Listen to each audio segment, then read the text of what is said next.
이튿날 산에서 내려오시니 큰 무리가 맞을세. 무리 중에 한 사람이 소리질러 이르되, 선생님, 청컨대 내 아들을 돌보아 주옵소서. 이는 내 외아들이니이다. 귀신이 그를 잡아 갑자기 부르짖게 하고 경련을 일으켜 거품을 흘리게 하며 몹시 상하게 하고야 겨우 떠나가나이다. 당신의 제자들에게 내쫓아 주기를 구하였으나 그들이 능히 못하더이다. 예수께서 대답하여 이르시되, 믿음이 없고 패역한 세대여, 내가 얼마나 너희와 함께 있으며 너에게 참으리요. 내 아들을 이리로 데리고 오라 하시니, 올 때에 귀신이 그를 거꾸로 들이고 심한 경련을 일으키게 하신지라.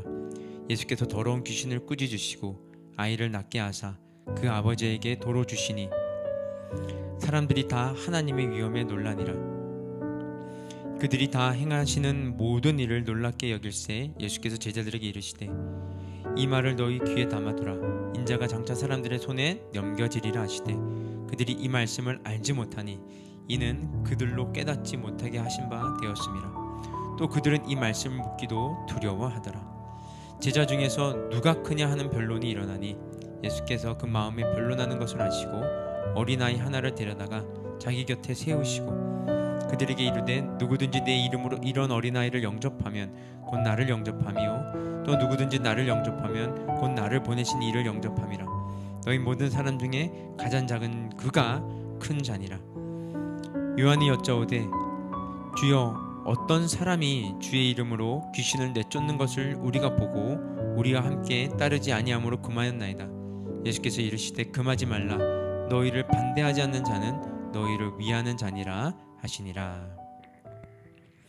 산 위에서 자신이 누구이며 무엇을 위해 이 땅에 오셨는지 깨닫게 된 예수님은 산 아래로 내려오십니다. 30절 보시면, 이튿날 산에서 내려오시니 큰 무리가 맞을세. 산 아래에는 이미 수많은 사람들이 예수님을 기다리고 있었습니다. 그 수많은 사람들 중에 한 사람의 소리가 유독 크게 들렸습니다. 38절 보시면, 선생님, 청컨대 내 아들 돌보아 주옵소서. 이는 내 외아들이니이다. 한 사람이 크게 울부짖었습니다. 외아들이 귀신 들렸기 때문입니다. 귀신은 이 사람의 아들에게 경련을 일으키고 거품을 흘리게 하고 몸을 상하게 한 후 떠나곤 했습니다. 귀신에 의해 고통당하는 외아들을 둔 아버지는 제자들을 찾아가 하소연했지만 제자들은 귀신을 내쫓지 못했습니다. 마침내 산에서 내려온 예수님은 제자들을 책망하시고 귀신 들린 이 아이를 구원해 주셨습니다. 당시 산 아래에는 마치 아비규환 같은 곳이었습니다. 살려달라고 부르짖는 소리, 눈물 짓는 한숨, 고통에 휩싸인 신음소리, 이 소리들은 산 아래에서 들려오는 소리입니다. 예수님은 그곳에서 참혹한 지경에 빠져 부르짖는 자의 소리를 들려주시고 고통에 공감해 주시고 만져주시고 눈물을 닦아주셨습니다. 아마도 예수님은 찾아온 모든 사람들에게 그리 해주셨을 것입니다. 그러다 결국은 그들과 같이 십자가 위에서 울부짖으며 고통당하시고 모든 이들에게 버림받으며 죽기까지 하셨습니다. 바로 모든 사람들을 구원하기 위해서였습니다. 이제 예수님은 갈릴리를 떠나 예루살렘으로 올라가십니다. 46절부터 50절까지는 예루살렘으로 올라가는 그 길 위에서 일어난 사건들입니다. 여기에는 서로 다른 두 가지 내용이 다루어져 있습니다. 첫 번째는 누가 크냐라는 논쟁입니다. 예수님께서는 이미 제자들에게 누가복음 9장에서 당신이 많은 고난을 받고 장로들과 대제사장들과 서기관들에게 버림받아 죽임을 당하고 3일 만에 살아날 것을 예고하셨습니다. 그리고 다시 44절에서 인자가 사람들의 손에 넘겨질 것을 말씀하십니다. 그러나 제자들은 이 말씀의 의미를 깨닫지 못했습니다. 44절 45절입니다. 이 말을 너희 귀에 담아두라. 인자가 장차 사람들의 손에 넘겨지리라 하시되 그들이 이 말을 알지 못하니 이는 그들로 깨닫지 못하게 숨긴 바 되었습니다. 또 그들은 이 말씀을 묻기도 두려워하더라. 제자들이 예수님 말씀하신 죽음과 부활에 대한 영적인 의미는 깨닫지 못했지만 그 일을 통해 주님의 나라가 올 것이라는 기대가 있었습니다. 그 나라가 올 때 제자들이 어느 위치에 있을지, 누가 큰 자리를 차지할지에 대한 관심이 커졌습니다. 이것이 46절, 48절에 있는 누가 크냐라는 논쟁입니다. 이에 대해 예수님이 이렇게 말씀하십니다. 그들에게 이르시되 누구든지 내 이름으로 이런 아이를 영접하면 곧 나를 영접하며 또 누구든지 나를 영접하면 곧 나를 보내신 이를 영접함이라. 너희 모든 사람 중에 가장 작은 그가 큰 자니라.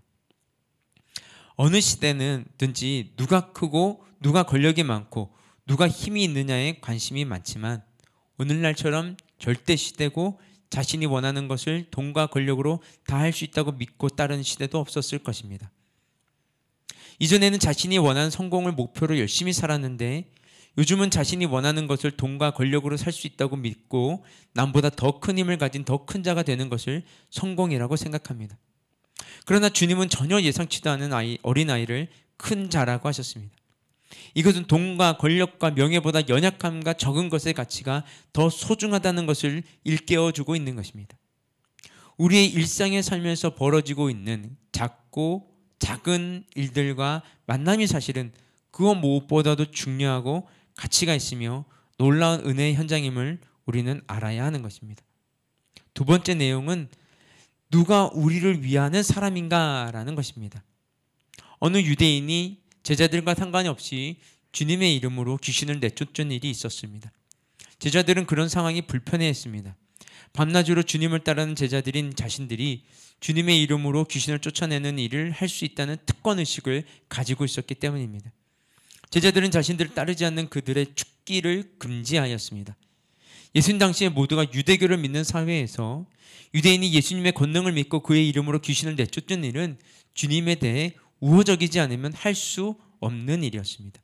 그들은 적어도 주님을 악평하거나 또는 모함하지 않았습니다. 그래서 예수님은 그들을 금하지 말라고 하시며 오히려 반대하지 않는 자는 너희를 위하는 자라고 말씀하십니다. 우린 더 오랫동안 주님을 믿었다는 이유로 자칫 나중에 믿는 사람의 열심을 경계하고 의심하는 경우가 있을 수도 있습니다.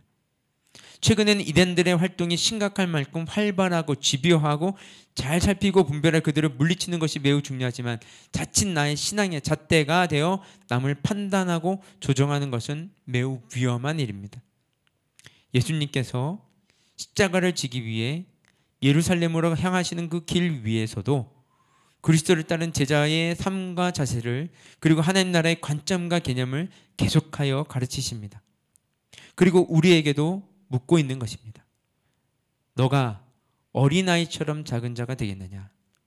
다른 사람이 너보다 더 큰 일을 하는 것을 기뻐할 수 있겠느냐? 너가 할 수 있는 힘이 있어도 너를 거절하는 사람을 용납할 수 있겠느냐? 내가 모든 것을 뒤로 하고 나를 가장 우선으로 따르겠느냐? 라고 묻고 계신 것이죠. 우리 이 질문에 하나씩 답해 나가시는 저와 여러분 되시기를 주님의 이름으로 축복합니다. 우리 함께 기도하겠습니다. 하나님, 우리의 어두운 눈을 여시어 하나님 나라의 진리에 대하여 눈을 뜨게 하여 주시옵소서. 십자가에 달려 돌아가시는 주님을 보고서도 큰 자가 되기를 소원하는 저희를 어린아이 같이 작은 자와 낮은 곳으로 섬기는 자로 살아가는 삶을 소망하여 사는 저희가 되게 하여 주시옵소서. 할 수만 있으면 힘을 과시하여 약한 자를 누르며 존재감을 느끼려는 교만한 습성에서 주님처럼 사람의 마음과 생명을 소중히 여기며 살아가게 하여 주시옵소서. 주님이 우리를 부르실 때 지체하지 않고 세월을 아끼며 되돌아보지 않고 하나님 나라 전파에 힘쓰는 삶을 살아가게 하여 주시옵소서. 예수님의 이름으로 기도드렸습니다. 아멘. 우리 계속해서 개인 기도 제목 가지고 기도하며 나아가도록 하겠습니다.